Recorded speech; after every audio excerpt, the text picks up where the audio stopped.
नमस्कार दोस्तों, मैं वीरेंद्र सिंह राजपूत MGCI के डिजिटल लर्निंग प्लेटफॉर्म में आप लोगों का बहुत बहुत स्वागत करता हूं। तो दोस्तों, आज हम लोग PAT AG123 ग्रुप के प्रीवियस ईयर पेपर को सॉल्व करने वाले हैं। ये पेपर 15 अक्टूबर 2022 को सेकेंड शिफ्ट में आप लोगों ने देखा था। तो इसी पेपर के फिजिक्स पोर्शन को हम लोग सॉल्व करते हैं। चलिए बिना किसी देरी के स्टार्ट कर देते हैं। पहला क्वेश्चन है sir, what is the effect of refractive index as temperature increases. ताप बढ़ने पर अपवर्तनांक का क्या होता है। तो ये सभी हम लोग जानते ही हैं कि जब जब ताप बढ़ता है तो माध्यम के जो कण है वो दूर होने लगते हैं। जैसे उदाहरण के लिए मान लीजिए हमारे पास द्रव है, कोई भी द्रव हम लोग ले लेते हैं। मान लो मैं पानी को ही मान लेता हूं और पानी के कण कुछ इतनी दूरी पर उपस्थित हैं और ये माध्यम सघन माध्यम है क्योंकि इसमें कण पास पास है। लेकिन जब मैं इसे गर्म करूंगा तो गर्म करने से इन अणुओं को ऊर्जा प्राप्त होगी और सारे अणु दूर दूर जाने का प्रयास करेंगे। बात समझ में आ रही है क्या? तो जैसे ही हम इन्हें गर्म करेंगे तो ये अणु ऊर्जा ग्रहण कर लेंगे, इनके पास ऊर्जा आ जाएगी और उस ऊर्जा की वजह से ये कण दूर दूर होने लगते हैं। तो सर अगर ये कण दूर दूर होंगे तो ये कैसा माध्यम हो जाएगा? ऐसा माध्यम जिसमें कण दूर दूर होते हैं उसे हम विरल माध्यम कहते हैं।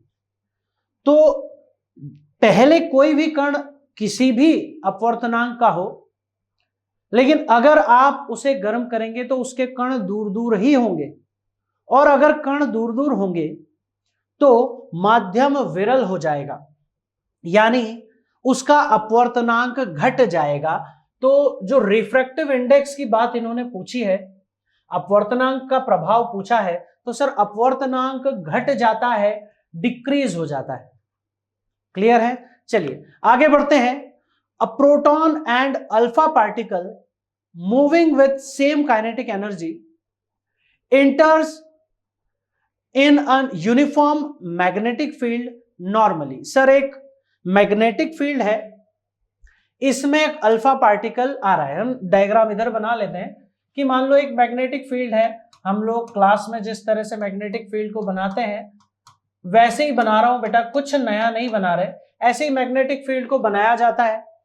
अब कहा यह जा रहा है सर कि एक अल्फा पार्टिकल और एक प्रोटॉन, दो लोगों की बात हो रही है। एक प्रोटॉन है 1 1, एक अल्फा पार्टिकल है 2 4। ये दोनों नॉर्मली इस मैग्नेटिक फील्ड के अंदर, एक इस चुंबकीय क्षेत्र के अंदर आ रहे हैं। जैसे ये एंटर करते हैं तो हम जानते हैं कि ये दोनों ही गोल गोल घूमने लग जाएंगे सर, एक वृत्ताकार मार्ग पर ये गति करने लग जाएंगे। ये हम लोगों ने पढ़ा है, आपको सबको याद होगा कि इस पे एक बल लगता है QVB sin थीटा, उसी की वजह से ये गोल गोल घूम रहा है। ठीक है, अब क्योंकि यहां पे सर दोनों के बीच में 90 डिग्री का कोण है, नॉर्मली का मतलब यही होता है कि वो लंबवत अंदर जा रहा है, तो साइन 90 तो हमारा 1 हो जाता है। इस फोर्स की वजह से ये गोल गोल घूमने लग जाएंगे दोनों।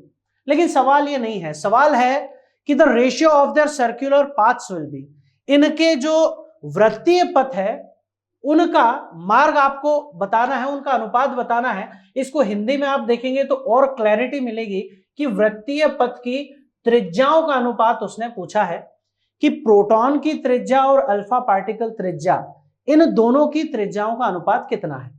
मतलब सवाल में क्या पूछा गया है? प्रोटॉन की त्रिज्या और अल्फा कण की त्रिज्या का अनुपात। पहले जो हमारा चैलेंज है वो ये है कि आर का आपको फॉर्मूला याद नहीं आ रहा होगा। तो आर का फॉर्मूला होता है बेटा mv/bq। इसे हम लोग याद करते हैं, मैं आपको याद भी कराता हूं इस फॉर्मूले को एक ट्रिक से, एक निमोनिक से। वो है महावीर बालकृष्ण। इससे आप इसे याद भी कर सकते हैं। mv मतलब महावीर और BQ मतलब बालकृष्ण।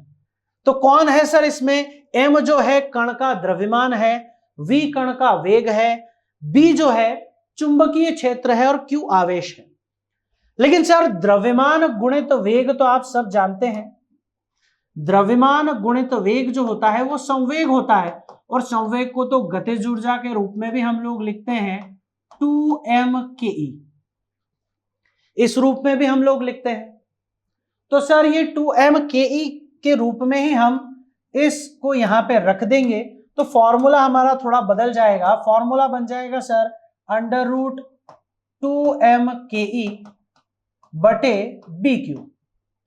अब सर क्योंकि हमसे अनुपात पूछा है, तो अनुपात में हम लोग सभी फॉर्मूले में जितने राशियां हैं, जितने लोग दिखाई दे रहे हैं, सबको नहीं लेते।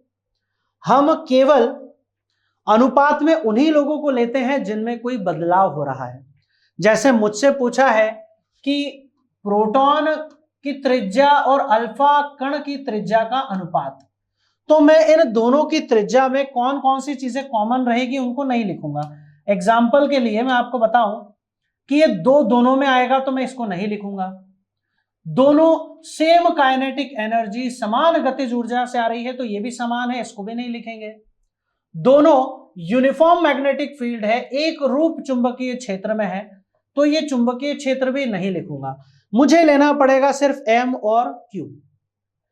M अंडर रूट के अंदर है और Q बिना अंडर रूट के है, इस चीज का भी हमें ध्यान रखना है। मतलब अगर मैं यहां त्रिज्या के रूप में लिखूं तो सबसे पहले तो हमारे पास अंडर रूट में देखो R ऊपर है तो उसका द्रव्यमान भी ऊपर है। मतलब सर अगर मैं प्रोटॉन की त्रिज्या ले रहा हूं तो प्रोटॉन का द्रव्यमान भी ऊपर लेना पड़ेगा, ठीक है।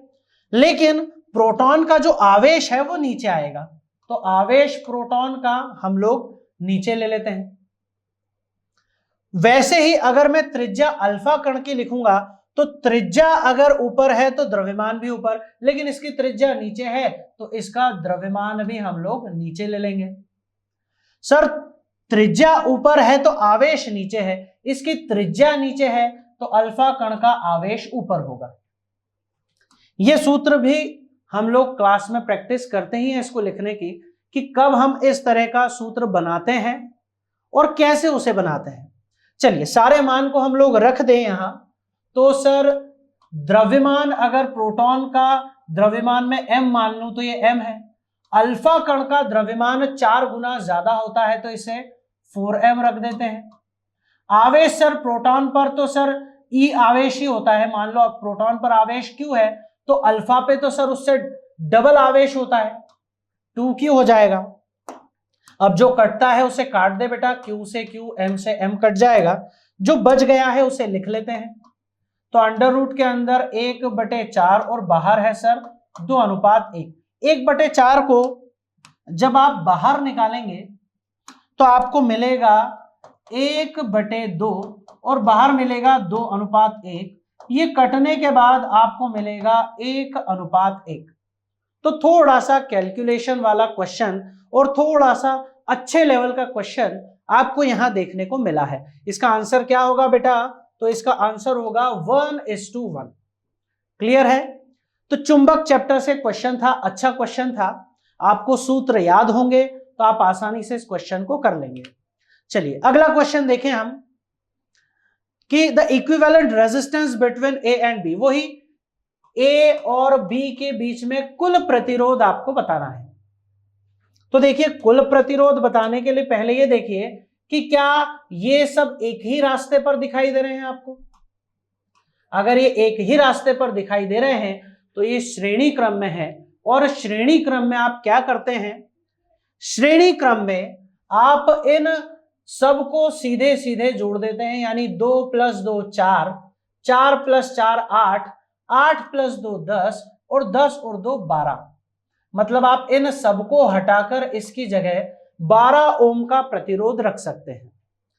जैसे ही आप 12 ओम का प्रतिरोध रखेंगे सर तो ये 6 और ये 12 एक दूसरे के समांतर आ जाएगा, और समांतर में हम लोग सूत्र लगाते हैं R1 R2 बटे R1 + R2।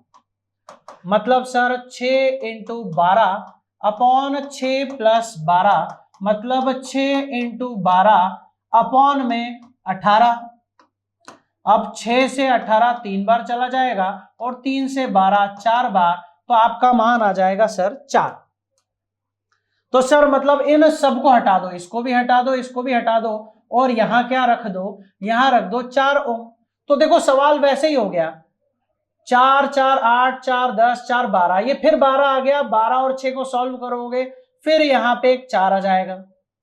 लेकिन लास्ट टाइम ऐसा नहीं होगा, 2 और 4 6, 6 और 2 8, तो 8 ओम इसका सही आंसर होगा।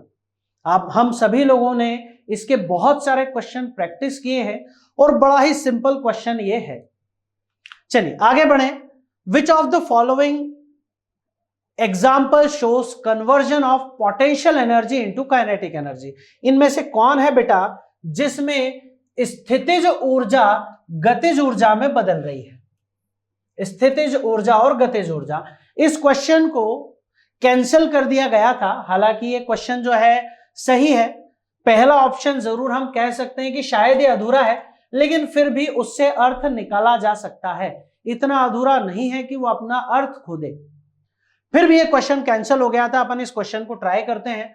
बोल रहे कौन है इन चारों ऑप्शन में ऐसा जिसमें स्थितिज ऊर्जा गतिज ऊर्जा में बदल रही है, जो पोटेंशियल एनर्जी है वो काइनेटिक एनर्जी में बदल रही है।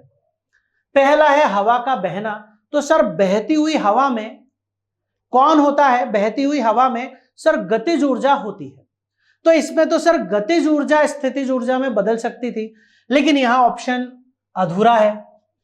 तो स्थितिज ऊर्जा चाहे गतिज ऊर्जा में बदल रही हो, चाहे विंड मिल दे रखा हो आपको, पवन चक्की दे रखी हो, तो उसमें भी क्या होता है, ये जो गतिज ऊर्जा है ये किस में बदलती, गतिज ऊर्जा बदलती सर विद्युत ऊर्जा में। बहती हुई हवा है, इसके पास गतिज ऊर्जा है, ये गतिज ऊर्जा हम चाहें तो इस गतिज ऊर्जा को विद्युत ऊर्जा में बदल सकते हैं, लेकिन हम इसे स्थितिज ऊर्जा यहां गतिज ऊर्जा में चेंज नहीं होगी, ये बात 100% श्योर है, इसलिए ये ऑप्शन गलत है। ऐसे ही हम दूसरा ऑप्शन देखें तो sir swinging of pendulum of clock. Sir घड़ी का जो पेंडुलम जो होता है वो जब इस तरह से गति करता है, तो हम लोग इस चैप्टर को इतने अच्छे से पढ़ चुके हैं कि सबको पता होगा कि यहां एक ही समय पे गतिज ऊर्जा स्थितिज ऊर्जा दोनों उपस्थित होती है। और अगर ये इस तरह से गति कर रहा है, मतलब कि स्थितिज ऊर्जा गतिज ऊर्जा में बदल सकती है, तो ये हमारा आंसर सही हो सकता है। चलिए, making electricity from hydro electricity. तो सर विद्युत ऊर्जा बदलना, तो सर विद्युत ऊर्जा बनाने में सर गतिज ऊर्जा तो बन नहीं रही होगी। अगर विद्युत ऊर्जा बन रही है तो वो विद्युत ही है, विद्युत ऊर्जा है, गतिज ऊर्जा तो है नहीं, तो ये भी गलत है। सडन ब्रेकिंग ऑफ कार, एक कार चलती रहती है, आप अचानक से उसमें ब्रेक लगा देते हैं, कार चल रही है, उसके पास कौन सी ऊर्जा है, तो सर गतिज ऊर्जा है। आपने ब्रेक लगाया तो वो सारी ऊर्जा स्थितिज ऊर्जा में बदल जाएगी। अब ये भी हम समझ लें कि यहां भी शुरुआत में गतिज ऊर्जा थी, स्थितिज ऊर्जा तो थी नहीं, तो ये ऑप्शन भी गलत है। तो हमारे पास एक ही ऑप्शन सही है, वो है ऑप्शन नंबर बी, यानी घड़ी के लोलक का झूलना। इस घटना में हमको स्थितिज ऊर्जा गतिज ऊर्जा में परिवर्तित होते हुए नजर आती है। चलिए, the electric intensity at a point 20 centimetre, हमको दूरी दे रखी है बेटा 20 सेंटीमीटर, इसको मीटर में बदलने हम लोग -2 metre. Away from a charge, एक चार्ज भी दे रखा है सर, क्यू का मान मुझे 2 × 10⁻⁻5 कूलाम का, और इलेक्ट्रिक फील्ड की इंटेंसिटी यानी ई का मान मुझे निकालना है। बड़ा ही सिंपल है सर, एक बिंदु आवेश के कारण तीव्रता कितनी होती है, तो ये होती है KQ/R²। K का मान कितना है, 9 × 10⁻9 होता है सर। आवेश का मान मेरे पास 2 × 10⁻⁻5 होता है, और R का मान है सर 20 × 10⁻⁻2। अच्छा, 20 × 10⁻⁻2 का वर्ग।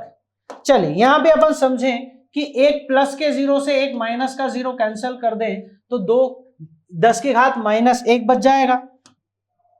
मतलब क्या होगा सर, मैं इसको 9 इंटू 2 को एक साथ लिख देता हूं सर, 9 इंटू 2 और 10 की घात 9 माइनस 5 मतलब 10 की घात 4 बटे में कितना है सर 2 का वर्ग यानी 4 और 10 की घात -1 का वर्ग मतलब 10 की घात -2। चलिए कुछ कैंसिल हो रहा हो तो कैंसिल कर देते हैं सर, 2 से 2 बार कट जाएगा और 2 से 9 भी कट जाएगा 4.5 बार, मतलब इसका आप भाग देंगे तो आपके पास आ जाएगा 4.5 -2 ऊपर जाएगा तो +2 बनेगा घात में, तो 10 की घात 4 + 2 यानी 10 की घात 6। ऐसा कोई ऑप्शन है 4.5 इंटू 10 की घात 6, तो option number D is the correct option. आगे देखें, सिंपल मशीन सर किस सिद्धांत पर कार्य करती है, तो बेटा ये टॉर्क के सिद्धांत पर यानी बल आघूर्ण के सिद्धांत पर एक काम करती है और ये बिल्कुल थ्योरेटिकल क्वेश्चन है। इसमें टॉर्क लगता है सर, एक तरफ हम बल लगाते हैं तो बलाघूर्ण के कारण, बल युग्म आघूर्ण के कारण दूसरी तरफ अपने आप बल लगता है। आगे देखें, इन अ सेकेंड क्लास लीवर, तो बेटा हम लोग जानते हैं, हमने इसको याद भी किया है FLE से। FLE में जब बीच में लोड होता है, बीच में भार बल होता है, उस समय द्वितीय वर्ग का उत्तोलक हमको प्राप्त होता है। तो सर द्वितीय वर्ग के उत्तोलक में बीच में तो लोड होता है, बाकी दोनों तरफ, एक तरफ फलक्रम होता है, एक तरफ एफर्ट होता है, तो बिल्कुल वही है, एफर्ट एंड फलक्रम होगा। दूसरी तरफ कि लोड इज लोकेटेड बिटवीन, तो कहां होगा सर एफर्ट और फलक्रम। भार कहां होगा सर, तो भार होगा प्रयास और फलक्रम के बीच में, तो option number C is the correct option. आगे बढ़े बेटा, when light travels from one medium to another medium, तो यहां भी हमने हजारों बार पढ़ा है सर कि फ्रीक्वेंसी डज नॉट चेंज, कि आवृत्ति नहीं बदलती, ठीक है। अच्छा यहां पे देखिए, जब प्रकाश एक माध्यम से दूसरे माध्यम में जाता है तो चाल बदल जाती है, बिल्कुल सही है। तरंगदैर्ध्य बदल जाती है, यह भी बात सही है। आवृत्ति नहीं बदलती, यह भी बात सही है। और अपवर्तनांक भी बदल जाता है। तो यहां तो सर चारों ऑप्शन सही नजर आ रहे हैं। तो ये जो क्वेश्चन है बेटा, ये कैंसिल होना चाहिए था, लेकिन ये कैंसिल नहीं हुआ, ठीक है। ये क्वेश्चन, इसमें चारों ऑप्शन सही है। लाइट जब एक मीडियम से दूसरे मीडियम में जाती है तो उसका वेग बदलता है, चाल बदलती है, बिल्कुल सही है। उसकी तरंगदैर्ध्य भी बदलती है, ये भी हम जानते हैं। आवृत्ति नहीं बदलती, ये भी सही है। और सर माध्यम बदल रहा है तो अपवर्तनांक भी बदलेगा। तो इसमें चारों ऑप्शन सही है बेटा, तो ये बात भी हमारी जानकारी में होना चाहिए, ठीक है। चलिए आगे बढ़े। Magnetic field inside a solenoid, sir एक परिनालिका है, परिनालिका बोला जाता है इसको। तो परिनालिका के अंदर सर चुंबकीय क्षेत्र B का सूत्र होता है μ0 Ni, और यहां हम जानते हैं कि N क्या है, तो N है एकांक लंबाई में उपस्थित फेरों की संख्या, ठीक है। तो क्या बोला जा रहा है सर, चुंबकीय क्षेत्र, एक परिनालिका के अंदर चुंबकीय क्षेत्र से संबंधित सवाल पूछा जा रहा है। तो बोल रहा है डायरेक्टली प्रोपोर्शनल टू करंट, ये करंट के समानुपाती है, जो बिल्कुल सही है। Inversely proportional to total number of turns, ये गलत है सर, नंबर ऑफ टर्न्स के डायरेक्टली प्रोपोर्शनल है।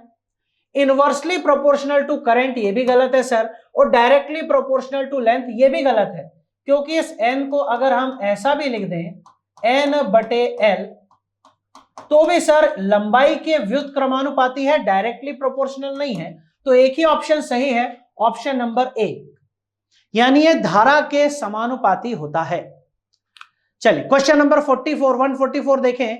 The net resistance of voltmeter should be large to ensure that, ठीक है। जो विभवांतर का हम लोग, जो वोल्टमीटर जो है बेटा, इस वोल्टमीटर का कुल प्रतिरोध बहुत ज्यादा रखते हैं, ताकि वो वोल्टमीटर की रीडिंग को ज्यादा बदल ना पाए। तो it does not appreciably change the potential difference, बेटा ये यहां जो इन्होंने लिखा है, ये चार्ज नहीं है, चेंज है। Does not change the potential difference, कि ये पोटेंशियल डिफरेंस को ज्यादा चेंज ना कर पाए। तो option number C is the correct option. विभवांतर का मापन सटीकता से दे सके, मतलब उसको ज्यादा बदल ना पाए, ये वोल्टमीटर के प्रतिरोध को ज्यादा रखने का कारण है। चलिए, third class lever, the effort is in, third class lever में एफर्ट किसके बीच में होता है? सर तीन ही तो लोग होते हैं, अगर एफर्ट बीच में आ गया तो एक तरफ लोड होगा, एक तरफ फलक्रम होगा, तो fulcrum and load, option number B is the correct option.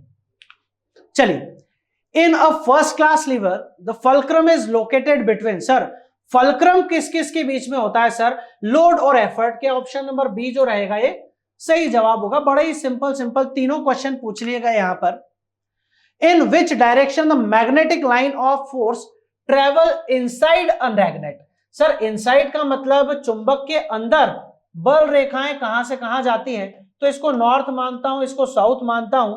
एक बल रेखा को निकालता हूं तो बाहर तो सर ये नॉर्थ से साउथ दिखती है, लेकिन अंदर साउथ से नॉर्थ होती है, तो from south pole to north pole is the correct option.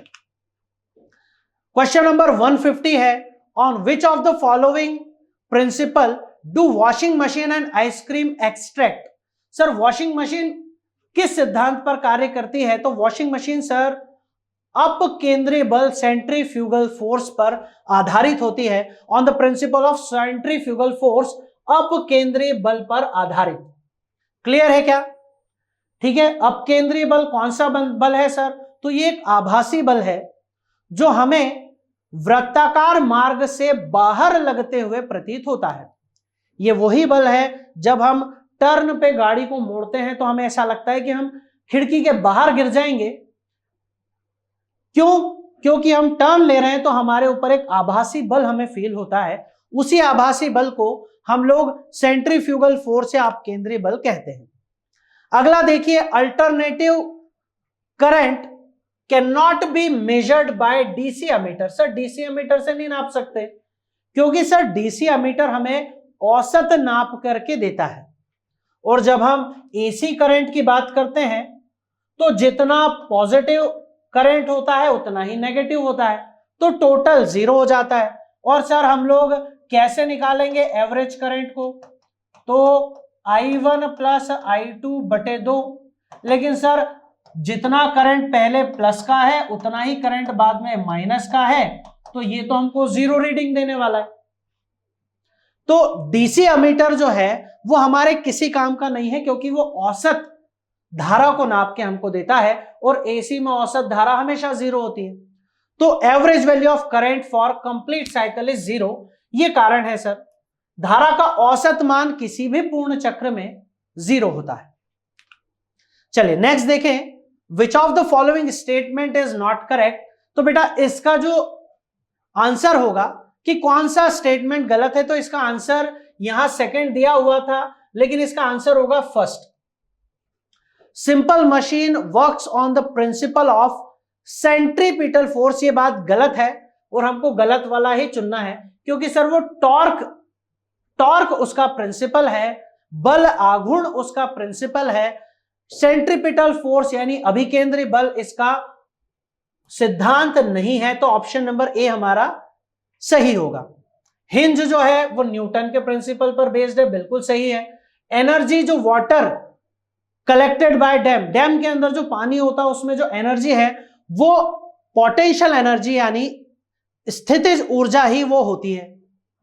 Energy in wind kinetic energy is moving water, sir जो बहते हुए जल में और बहती हुई हवा में जो ऊर्जा होती है वो गतिज ऊर्जा होती है, ये भी सही है। तो गलत पहला ही एक ऑप्शन है जो गलत है, तो इसका आंसर ए वाला ही रहेगा, इस बात को आप याद रखना। आंसर शीट में आपको आंसर शायद बी मिले पर वो गलत है। क्वेश्चन नंबर 158 देखें, which of the following property of light does not occur due to the formation of rainbow, तो सर जो इंद्रधनुष बनने की प्रक्रिया है उनमें इनमें से कौन सी घटना नहीं होती? तो सर पूर्णांतरिक परावर्तन होता है ना, डज नॉट ऑकर पूछा है तो जो नहीं होता वो बताना। वर्ण विक्षेपण भी होता है, अपवर्तन भी होता है, लेकिन परावर्तन जैसा वहां कुछ नहीं होता, तो option number B will be our answer. आगे देखें, which of the following example does not work on the principle of total internal reflection, TIR किस में नहीं होता सर? ऑप्टिकल फाइबर में होता है जिसको हम प्रकाशिक तंतु बोलते हैं, एंडोस्कोप में भी होता है जिससे हम शरीर के अंदर देखने के लिए जिस यंत्र का उपयोग करते हैं, मेडिकल फील्ड में काम में आता है, एंडोस्कोपी। शाइनिंग डायमंड, तो सर ये भी शाइनिंग डायमंड में भी यानी चमकते हुए हीरे में भी हीरे का चमकना भी पूर्णांतरिक परावर्तन पर आधारित है। और टेलीस्कोप में इसका उपयोग बिल्कुल नहीं होता, तो ऑप्शन नंबर डी जो रहेगा वो हमारा आंसर रहेगा, यानी दूरबीन में इसका कोई महत्व नहीं है। चलिए क्वेश्चन नंबर नेक्स्ट देखें हम, the value of 1 kilowatt hour. 1 kilowatt hour को अगर हम देखें सर, 1 kWh, तो ये होता है 3.6 इंटू 10 की घात 6। अब सर अगर मैं दशमलव देखूं, दशमलव इधर कर दूं तो पावर एक कम हो जाएगी, यानी 36 इंटू 10 की घात 5। तो 36 के बाद सर 5 जीरो गिनना है हमें, 1 2 3 4 5 6, 6 जीरो है गलत, 1 2 3, 3 जीरो है गलत, 1 2 3 4 5 ये सही है, 1 2 3 4 ये भी गलत है, तो option number C is the correct option. Next देखिए सर, बहुत अच्छा क्वेश्चन है, the slope of kinetic energy versus position vector given the rate of, give the rate of change of what. तो सर ये जो है किसके बदलने की रेट देता है, क्वेश्चन बड़ा ही ट्रिकी सा क्वेश्चन है। तो सर काइनेटिक एनर्जी और पोजीशन, जब हम इन दोनों का ग्राफ बनाते हैं बेटा, काइनेटिक एनर्जी का और पोजीशन को अगर मैं डिस्टेंस को एक्स से बता दूं, तो इन दोनों का जो स्लोप होता है थीटा, ठीक है, जो ग्राफ होगा हमारा, इस ग्राफ का जो स्लोप होगा थीटा, वो आता है सर फोर्स के बराबर, यानी बल के बराबर। और यही बच्चे गलती कर देते हैं, वो देखते ही आंसर लगा देते हैं बल का, पर उसने ये नहीं पूछा कि स्लोप किसको दर्शा रहा है। ये नहीं पूछा गया है कि इसका जो स्लोप है वो क्या बता रहा है, इसकी ढाल किसको बता रही है, ये नहीं पूछा है, वो ये पूछ रहा है किसके परिवर्तन को बता रही है। तो बल तो क्या होता है सर, संवेग में परिवर्तन की दर। आपसे पूछा गया है किस में परिवर्तन की दर बता रहा है, तो संवेग जो रहेगा वो हमारा सही आंसर होगा। स्लोप बल को दिखाता बिल्कुल सही है, लेकिन वो बल, उसने ये नहीं पूछा कि स्लोप हमको क्या बता रहा है, ढाल हमको क्या निकाल के दे रही है, वो बोल रहा है किसके परिवर्तन को दिखा रही है या किसके परिवर्तन को दे रही है। दे तो बल रही है, लेकिन परिवर्तन किसका दे रही है, संवेग का। ठीक है, ये न्यूटन का दूसरा नियम है बेटा। तो ऑप्शन नंबर सी जो रहेगा ये हमारा सही आंसर रहेगा। नेक्स्ट देखें, which of the following statement is not correct. कौन है सर इसमें जो गलत है। तो चारों ऑप्शन देखते हैं हम लोग, नीचे से पढ़ना स्टार्ट करते हैं, गलत वाला ढूंढना होता है। सर लाल रंग की तरंग दैर्ध्य सबसे ज्यादा होती है और बैंगनी की सबसे कम। बिल्कुल सही है बेटा, ये बिल्कुल सही है, ऑप्शन नंबर डी जो है बिल्कुल सही है। लाल रंग का अपवर्तनांक सबसे कम होता है, तो sir mu is inversely proportional to lambda. लाल की तरंग दैर्ध्य सबसे ज्यादा है तो लाल का अपवर्तनांक सबसे कम होगा, बिल्कुल सही है ये भी। लाल रंग के प्रकाश की चाल सबसे अधिक होती है। अगर हम चाल की भी बात करें तो सर सी डैश बराबर सी बटे म्यू, सर अपवर्तनांक का माध्यम में वेग से उल्टा संबंध है। तो अगर सर लाल रंग की तरंगदैर्घ्य सबसे ज्यादा है तो उसका अपवर्तनांक सबसे कम है, और सबसे कम अपवर्तनांक है तो सबसे ज्यादा उसकी चाल होगी। तो लाल रंग के प्रकाश की चाल सबसे ज्यादा है, ये भी बात सही है। और लाल रंग का विक्षेपण सबसे अधिक होता है, ये वास्तव में यहां विक्षेपण से अर्थ विचलन का है कि सबसे ज्यादा किसका विचलन होता है, लाल रंग का, तो ये बिल्कुल गलत है। बैंगनी रंग का विचलन सबसे ज्यादा होता है। सबसे ज्यादा मुड़ने वाली जो किरण है वो बैंगनी रंग की है, लाल रंग की नहीं है, इसलिए ऑप्शन नंबर ए हमारा सही जवाब रहेगा। नेक्स्ट देखें बेटा, which of the following is not correct with reference to various theories of light. Sir प्रकाश के अलग अलग सिद्धांत का कौन सा मैच इसमें गलत है, नॉट करेक्ट पूछा है। तो पार्टिकल थ्योरी जो है न्यूटन ने ही कणिका सिद्धांत दिया था, तो पहला तो बिल्कुल सही है। लाइट इलेक्ट्रोमैग्नेटिक वेव है, ये मैक्सवेल ने दिया था, ये भी बात सही है। हाइगन ने वेव थ्योरी दी थी, ये भी बात सही है। लेकिन लाइट की स्कैटरिंग, प्रकाश का प्रकीर्णन देने वाले वैज्ञानिक जो थे वो रेले थे। कौन से वैज्ञानिक थे? रेले। क्लियर है? चलिए आगे बढ़े। ये लास्ट क्वेश्चन है हमारा इस पेपर का, और अच्छा क्वेश्चन है, थोड़ा सा कैलकुलेटिव क्वेश्चन है। यहां बच्चे गलती क्या करते हैं जनरली कि बी और सी के बीच में हमको कुल प्रतिरोध निकालना है, तो हम लोग देखते हैं इसको व्हीट स्टोन समझते हैं। सबसे पहली गलती है, यहां व्हीट स्टोन नहीं है क्योंकि ये व्हीट स्टोन की तीनों शर्तों को पूरा नहीं करता। तो हमें क्या करना पड़ेगा सर? बी से सी के बीच में, इन दोनों के बीच में कुल प्रतिरोध निकालना है। तो सबसे पहला काम तो मैं क्या करता हूं, ध्यान से देखिए, इस 12 और 12 को जोड़कर इन दोनों के स्थान पर सर 24 लिख देता हूं, क्योंकि ये श्रेणी में है। अब ये दोनों नहीं है, सिर्फ ये 24 है और ये इस 12 के साथ समांतर में है। 24 और 12 को जब आप सॉल्व करेंगे बेटा, 24 इंटू 12 बटे 24 प्लस 12 जो कि 36 है।